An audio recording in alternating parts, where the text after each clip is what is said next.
हरिओम। भज गोविंदम में आदि शंकराचार्य जी महाराज ने अनेकों अनेक बार हमें कहा है कि गोविंद का भजन करना चाहिए, परंतु सनातन मत में होता क्या है कि कई तरह के पास प्रारब्ध होते हैं। उनके कारण कई बार ज्ञान उपलब्धि के बाद भी वापस जन्म होता है।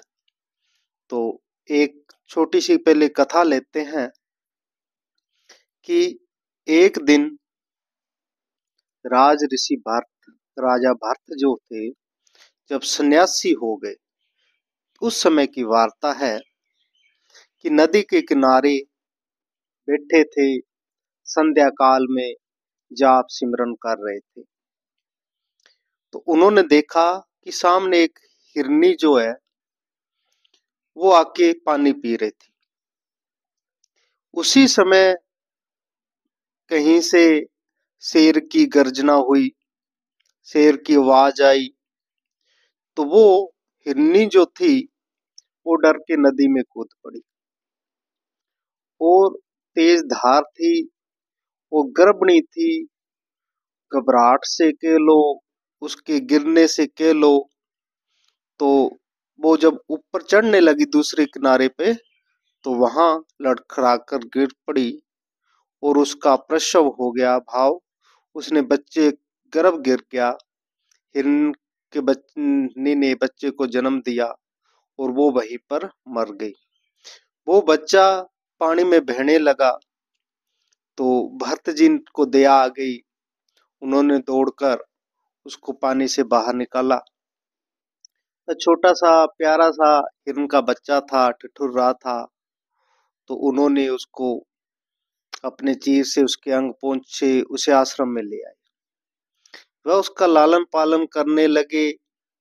उनका उस हिरण के बच्चे के साथ बहुत ही ज्यादा स्नेह हो गया। जब वो हवन करने बैठते तो वो हिरण का बच्चा पास आ जाता और हवन की सामग्री को सूंघने लग जाता। जब वह उसे डांटते फटकारते तो वह उदास होकर एक तरफ बैठ जाता। तो जब ये भरत जी हवन भी करते थे, परंतु इनका पूरा ध्यान उस हिरनी के बच्चे में ही लगा रहता था। और जब ये हवन करके उठते तो उसे प्यार करते। इस प्रकार इन्होंने होली होली होली होली हवन करना इनका खत्म हो गया। इसी तरह ये कभी ध्यान लगाते, ध्यान की अवस्था में बैठते, तो वो हिरण का बच्चा इनके पास आके इनको अपने सींगों से गुदगुदी करने लगता। तो इनका ध्यान टूट जाता और होली होली इन्होंने ध्यान करना भी छोड़ दिया, संध्या करनी भी इन्होंने छोड़ दी। हर पल उस बच्चे हिरण के बच्चे के साथ में इनका का इतना प्रेम हो गया कि हर पल उसके साथ में ये खेलने लगे और उसके प्यार करने लगे। टोटली इनका भजन जो था वो छूट ही गया एक तरह से। तो एक दिन हुआ क्या कि हिरणों का एक बहुत बड़ा झुंड उस तरफ आया और वो जो हिरण का बच्चा था वो उस झुंड में उनके साथ निकल गया।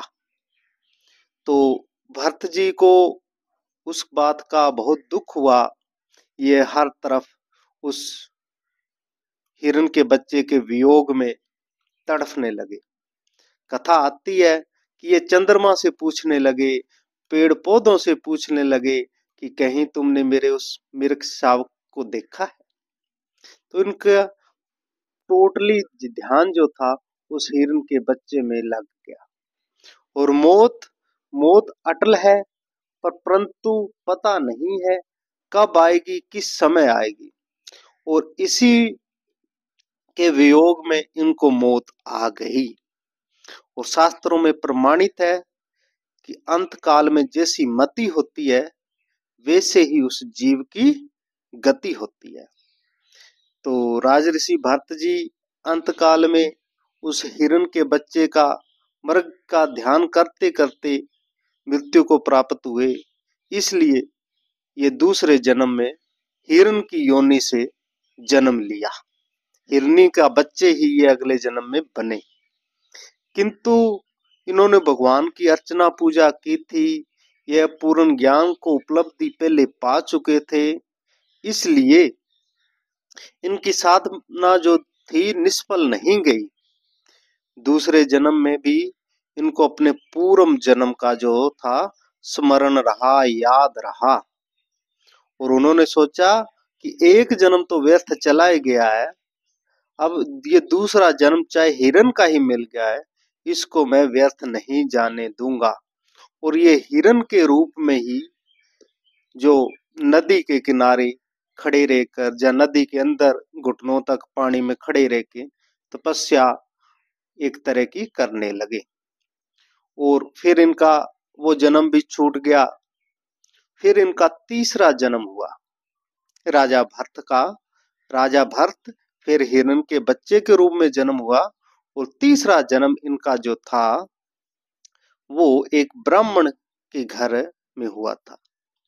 उस ब्राह्मण की दो पत्नियां थी, एक पत्नी से 9 पुत्र थे, और दूसरी पत्नी से ये जो है राजा जड़ भरत कहलाए तीसरे जन्म में ये, तो अपनी जो मतलब बहन के साथ जुड़वा पैदा हुए थे, और इनका नाम जड़ भरत रखा गया था।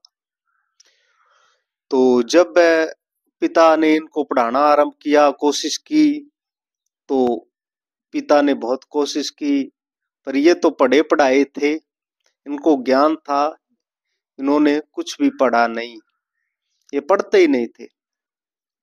इसी प्रकार जो है मतलब काफी कोशिशें करने के बाद भी इनको पढ़ाई में कोई मन ध्यान नहीं लगा। तो कुछ समय बाद इनके पिता का देहांत हो गया। इनकी माता इसके पिता के साथ सती हो गई, ये अपने भाइयों के साथ रहने लगे। भाइयों ने भी पढ़ाने का, इन्हें सामाजिक शिक्षा देने की कोशिश की, परंतु इनके लिए सब फजूल था। तो उन्होंने सोचा कि इनसे घर का ही काम चला लिया जाए। जैसे आजकल कुछ होते हैं जिनकी थोड़ी पूर्ण विकसित बुद्धि नहीं होती, उनको पढ़ाने लिखाने की जगह घर पे थोड़ा बहुत काम करवा लेते हैं, और वैसे ही उनका जीवन यापन होता है। ऐसे ही राजा जड़ भरत को भी तीसरे जन्म में खेत की रखवाली के लिए, घर में काम करने के लिए, झाड़ू पोछे के लो, बर्तन मांजने के लिए, लकड़ियां लाने के लिए, ये काम इनसे करवाने लगे।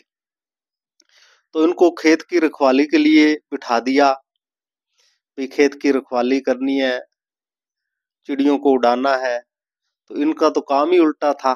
तो ये कहते, राम की चिड़िया राम का खेत, खाओ चिड़िया भर भर पेट। राम की चिड़िया राम का खेत, खाओ चिड़िया भर भर पेट।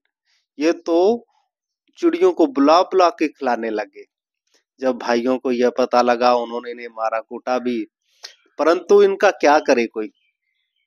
मतबल ये घर के काम करते रहे, इनको रोटी मिलती रही, ये सभी से अलग रहे, एक तरह अपने चिंतन में मग्न रहे। तो इनका शरीर जो था वो हष्ट पुष्ट था, पूरा तंदुरुस्त था, पूरा बलवान शरीर था। जैसे कहते हैं ना भाई, इनका शरीर बलवान कैसे होता है, बोलो जिनको धन की फिक्र ना हो, किसी कर्जे की फिक्र ना हो, परिवार के पालन पोषण की जिनको फिक्र ना हो, अगर उनका शरीर तंदुरुस्त बलवान नहीं होगा तो और किनका होगा। वो ही हालत इनके साथ में थी। तो एक बार हुआ क्या कि एक डाकू था, उस डाकू ने कोई देवी की नरबली का वचन किया कि हमारे पुत्र हो जाए, और उसके पुत्र हो गया। तो उसने नरबली देने के लिए कोई इंसान को खोज लिया।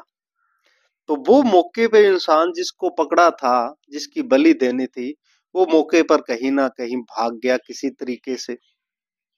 तो उसके बाकी जो साथियों ने कोशिश की, इधर उधर देखभाल की, तो उनको कोई और तो कोई मिला नहीं, ये जड़ भरत मिल गए। पहलवान टाइप ये बैठे थे थुथड़ मुसले एक जगह। तो उन्होंने इनको पकड़कर ले गए, ले जाकर इनको स्नान कराया, अच्छा खवाया पियाया, जो भी बलि से पहले करते हैं। कहते हैं इनके माथे पर एक स्किन भी नहीं आई। और कथा कहती है कि इनको बलि देने के लिए जब वेदी पर लाया गया और डाकू ने तलवार उठाई, तो इनके अंदर बिल्कुल भी कोई भाव नहीं था। ये देख के वो मूर्ति से माता आप प्रकट हो गई और उस डाकू का वध किया और इनको एक जीवन दान फिर मिला। मतलब इन जैसे प्रहलाद की रक्षा नरसिंह भगवान ने की, ऐसे ही इनकी रक्षा माता ने भी की। ये फिर चले आए, फिर ऐसे ही करते रहे, क्योंकि इनको ना तो मरने का दुख था ना छूटने का हर्ष था। क्योंकि यह तो पहले के जन्म में ज्ञान प्राप्त कर चुके थे, इनको ज्ञान प्राप्त था। तो किसी कारणवश इनको जन्म लेना पड़ा, कोई प्रतिबंध था जिसके कारण इनको फिर से ये हिरण के रूप बच्चे के रूप में जन्म लेना पड़ा और ये तीसरे जन्म में इनको आना पड़ा। परंतु जो ज्ञान होता है, ज्ञानवान होता है, उसके लिए यह प्रतिबंध कोई मायने नहीं रखता। जैसे अष्टावक्र थे तो ज्ञानी महापुरुष थे, गर्भ से उनको ज्ञान था और उनको 8 जगह से वक्र होने का श्राप भी मिल गया, फिर भी वो अपने में प्रसन्न थे। और उन्होंने राजा जनक के दरबार में कहा था कि राजन, ये तो चमारों की है, जो चाम की परख करे वो चमार, और तू आत्मा की बात करता है, आत्मा की बात अलग होगी, ये शरीर से नहीं होगी। तो ऐसे ही जड़ भरत थे। एक दिन जड़ भरत घूम रहे थे, तो कथा है कि सिंधु सोवीर देश का एक राजा जो एक पालकी में बैठकर कपिल देव के आश्रम में ज्ञान प्राप्ति के लिए जा रहा था। तो उसकी जो पालकी थी, जो 4 पालकी में जुड़े हुए थे बंदे, जो उस कहार जिनको कहा जाता है, उनमें से एक बीमार हो गया और इन्होंने इधर उधर देखा तो वहां राजा जड़ भरत मिल गए। तो उन्होंने इनको जोड़ लिया और इनके अंदर कोई भाव तो था नहीं, इन्होंने पालकी उठाई और चलने लगे। एक जो ज्ञानी महापुरुष होता है उसकी चाल और एक दुनियावी चाल में बड़ा फर्क होता है। ये कभी किसी जीव को देख लें तो कदम बड़ा बढ़ा लें, कहीं छोटा, कहीं साइड में चलें, मतलब उससे पालकी पूरी तरह डोलने लगी। तो राजन ने अंदर से कहा, क्यों रे, क्यों ऐसे पालकी क्यों चला रहे हो? तो वो बोले, महाराज ये नया ये चौथा बंदा है ना, इसके कारण ये उल्टा पुल्टी हो रही है। उसने देखा भी तू दुबला पतला तो है नहीं, अच्छा खाया पिया लग रहा है, फिर चालने में तेरे ऐसे क्या है? तो वो बोले, भाई ऐसे ही है। तो रागन बोला, क्यों, तू जीते हुए मुर्दे के समान है, तुझे ठीक कर दूंगा।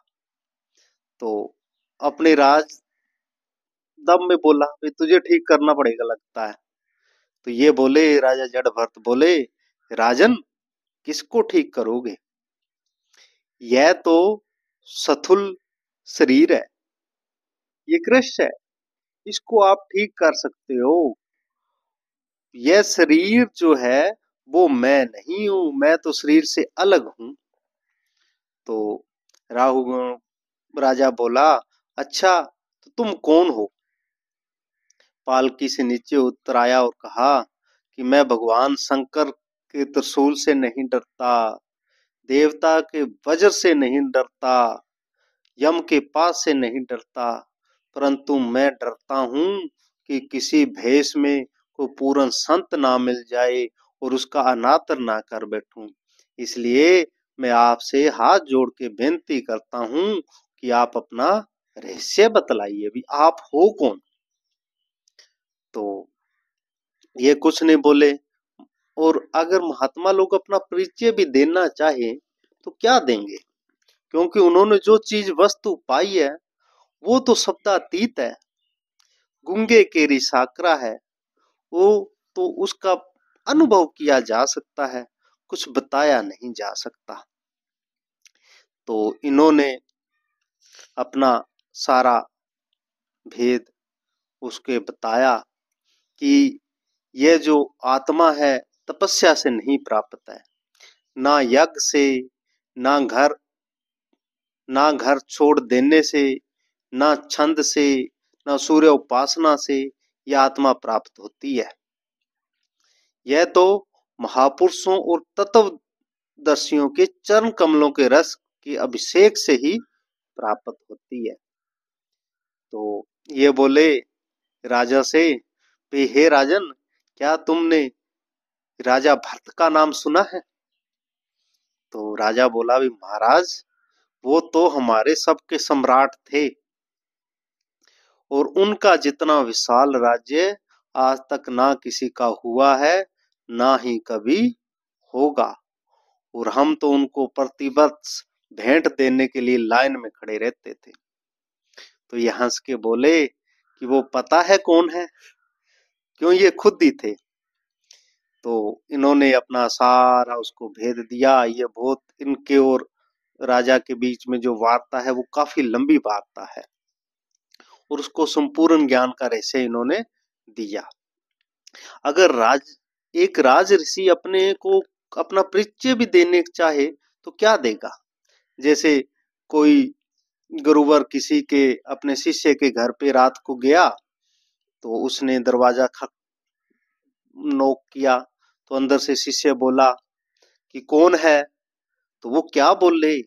जिसने उस पूर्ण ज्ञान को पा लिया वो अपना यहाँ का क्या परिचय देगा, अपना नाम थोड़ी न बताएगा। तो वो चुप रहे, मौन रहे, क्योंकि जिन्होंने ज्ञान प्राप्त कर लिया उनको मौन होना पड़ेगा। तो फिर वो कुछ देर बाद फिर जब दरवाजा की आवाज आई तो उसने अंदर से पूछा कि कोई चोर है क्या? बोले चोर तो नहीं हूं। तो वो बोले, भाई कोई डाकू हो?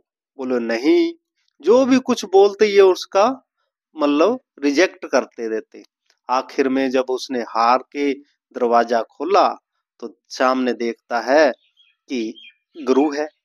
तो वो गुरु जी के चरणों में पड़ा और उसको कहा, भी गुरु जी आपने बताया क्यों नहीं?